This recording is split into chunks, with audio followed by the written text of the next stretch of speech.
नमस्कार प्रेक्षकांनो, इथे काव्य म्हणत असते की मीही खूप थकले आहे. पण इथे पार्थ म्हणतो की मला कसा झोप लागून गेली. तुम्ही मला उठवायचं ना. आपली फर्स्ट नाईट होती आणि मी असा झोपलो. हे मला अजिबात आवडले नाही. तेव्हा काव्या म्हणते की तुम्ही थकले होता आणि खरं सांगू का, मीही बसले होते पण माझ्याही डोळ्यावर खूप झोप येत होती. तेव्हा पार्थ म्हणतो की खरंच तुम्ही माझ्यासाठी जागायलाही तयार होता. पण आज आपण एकमेकांना वचन देऊया. आपण एकमेकांपासून काहीही लपून ठेवणार नाही. आता मात्र झोपूया. इथून पुढच्या रात्री सगळ्या आपल्याच आहेत. काव्या म्हणते तुम्ही खूप दमला होतात. आपलं हळदी, संगीत हे सगळे कार्यक्रम नीट होतील की नाही त्या भीतीतच होतो आपण. इकडे नंदिनीने जीवासाठी काढा बनवलेला असतो. तेव्हा नंदिनी म्हणते की आपली सगळ्या रात्री इथून पुढे आपल्याच आहेत. पण मला समजलेलं आहे की तुमचं आता काय झालं आहे. माझ्यापासून तुम्हाला लपवायची काही गरज नाही. मी खाली गेले होते किचनमध्ये. तिथे अक्रोड होता. तेव्हा अक्रोडची ॲलर्जी आहे ना तुम्हाला, त्यामुळे तुमचं पोट बिघडलेलं आहे. तेव्हा आता मात्र जीवा म्हणतो, हा काकाही आहे ना, हा मुद्दाम करतो बरं का हे सगळं. त्याने मुद्दामून आपली रात्र खराब केली आहे. तेव्हा नंदिनी म्हणते, आजची रात्र काय, इथून पुढच्या सगळ्या रात्री आपल्याच आहे. मला तुमच्यामध्ये गुंतून जायचं आहे, असं नंदिनी जीवाला सांगत असते. काय झालं पण म्हातारपणापर्यंत आपण आपली सगळं सुखदुःख, आजारपण वाटून घ्यायला हवं ना, आपण एकमेकांची काळजी घ्यायला हवी ना, असं नंदिनी बोलते. आता मात्र हा काढा प्यायचा आहे. या काढ्याने तुमचं पोट नक्कीच बरं होईल. आधी ते गरजेचं आहे. आणि मग जीवा म्हणतो, खरंच किती काळजी घेतेस ना. आपण प्रत्येक गोष्ट,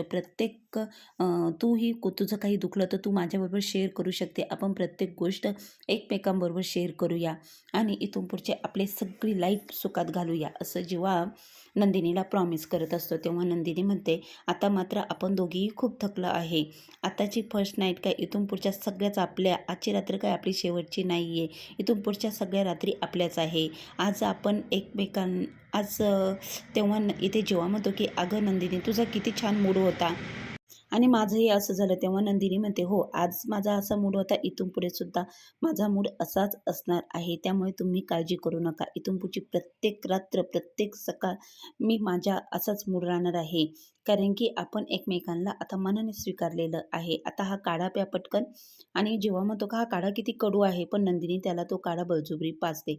आता इकडे मानिनी बाहेर आलेली असते. मानिनी म्हणते की मिथुन भाऊजी, तुम्ही अजून जागे आहात का? काय हे कोडे काय सोडवताय? तेव्हा मिथुन भाऊजी म्हणते की आपल्या पोरांचं आज लग्न झालं आहे, ते खुश आहे आणि त्या ह्याच्यामध्ये मला खरंच झोपच येत नाहीये. हे कोडं सोडवत होतो. खरंच आज ते सुखाने त्यांचं लग्न व्यवस्थित पार पडलं आहे. तेव्हा मानिनी म्हणते, हो ना, खरंच भीतीच होती.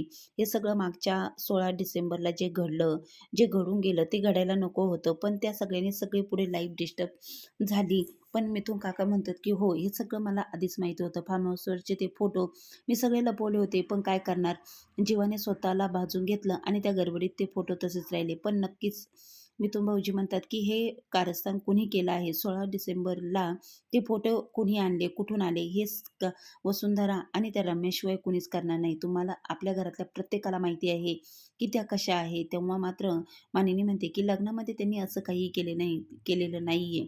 आता मात्र मिथुन भाऊजी म्हणतात की ते करणार नाही असं कशावरून. काचेचा ग्लास, वसुंधरा झोपलेली असते, दचकून उठते, काचेचा ग्लास पडलेला असतो. म्हणते, अरे देवा, हा काचेचा ग्लास कसा पडला, अपशकुन आहे. रम्या म्हणते, काय झालं आई, झोप तू आता. तेव्हा वसुंधरा म्हणते, काही अपशकुन झाला आहे. काचेचा ग्लास फुटणं म्हणजे काही विपरीत घडणार आहे. काही आपल्या बाबतीत तर नाही ना घडणार. आपण सगळं काही केलेलं आहे, याबद्दल आपल्यावर कुणीही विश्वास ठेवणार नाही. इथून मागे जे आपण वागलो आहे ते, रम्या म्हणते, आता मात्र घडणार आहे. मला माहिती आहे, कारण की ते माझ्या हातून घडणार आहे. तेव्हा वसुंधरा म्हणते, अगं बाई, आता तू काय करणार आहे रम्या, मला सांग तरी तू काय करणार आहे. रम्या म्हणते, आता मात्र नाही. तुझ्याबरोबर खूप गेम, खूप खेळ खेळले, पण सगळे फेल गेलेले आहे. आता मात्र तू मागच्या सीटवर बसायचं, पुढचे खेळ मी खेळणार आहे. तेव्हा वसुंधरा म्हणते की आता हे माझ्या जीवावर तर नाही ना बेतणार. आता इकडे मिथुन भाऊजी म्हणतात की मानिनी वहिनी, हे सगळं काय आहे आणि 16 डिसेंबर हा दिवस कुणी घडून आणला हे तुम्हालाच वेगळं सांगायची गरज नाहीये, आपल्या समोरच आहे. वसुंधराने किती रम्याने आणि त्याने कटकारस्थान केलेले आहे या मुलांना वेगळं करण्याचं, आणि हे नक्कीच त्यांनीच केलेलं आहे. नंदिनी, जीवा, पाठ, काव्या हे सगळ्यांना माहीत आहे त्या काय करू शकतात. त्याच्यामुळे वेगळं सांगायची गरज नाही. तुमच्याही मनाच्या कोपऱ्यामध्ये कुठे ना कुठे ती भीती आहेच ना. तर तुमच्याही मनामध्ये असेलच, कुणी हे सगळं केलेलं आहे आणि मला माहिती आहे 100,000 1% हे त्यांनीच केलं, वसू आत्या आणि रम्यानेच केलेलं आहे. 16 डिसेंबरचा दिवससुद्धा त्यांनीच घडवून आणलेला आहे. इकडे काव्या गाढ झोपेत असते. पार्थ बघत असतो, की पार्थ म्हणतो, माझी मांजर झोपेतसुद्धा किती छान दिसत आहे, किती गोंडस दिसत आहे.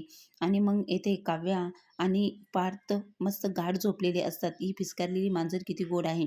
आता पहाटे नंदिनी उठलेली असते. नंदिनीने फ्रेश होऊन नंदिनी म्हणते, काव्या म्हणते, की आपण मोहित्यांच्या मुली आहोत आणि आज धुरवट साजरी करायची. आपण काहीतरी फ्रँक केला नाही तर कसं होणार? आपण विसरलो का आपण मोहित्यांच्या मुली आहोत म्हणून? नंदिनी म्हणते, हो, माझ्याकडे एक आयडिया आहे. तर काव्या म्हणते, सांग सांग, आपण ती आयडिया, आपण या दोघांवर, देशमुखांच्या या दोन्ही मुलांवर आपण ती आयडिया काम करूया. आता नंदिनीने अशी आयडिया सांगितलेली आहे, की पुढील भागामध्ये त्यांनी एका कागदावर कोडं लिहून ठेवलेलं असतं आणि आता ते कोड्यामधून जीवा आणि पार्थसाठी ते कोडं असतं. नंदिनी म्हणते, की आता त्यांना ओळखायचं आहे. आता इकडे पार्थ आणि जीवा हे कोडं वाचतात, की म्हणतात, की या मुलींनी काय लिहिलं आहे नदीपलीकडे मोहित्यांच्या मुली, म्हणजे या शक्यतो तिकडं मोहित्यांच्या घरी तर नाही ना गेल्या. आता मात्र हे दोघंही बळीचा बकरा बनणार आहे. आणि आता नंदिनीने आणि काव्याने यांच्यासोबत मजा केलेला आहे. पुढील भाग बघायला विसरू नका.